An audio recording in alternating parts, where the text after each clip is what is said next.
இந்த நிலக்கடலை தோட்டம் என் உயிர் மாதிரி. தினம் பார்த்துக்கிட்டே இருந்தாதான் மனசு சந்தோஷமா இருக்கும்.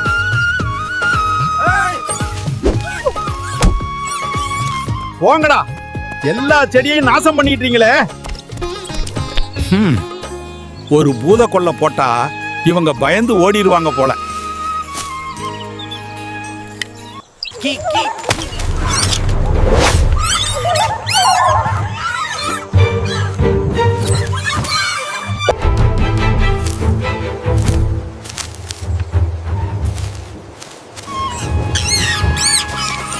சரி சரி, உங்களுக்கும் கொஞ்சம் எனக்கும் கொஞ்சம், எல்லாரும் சந்தோஷமா இருந்தா போதும்.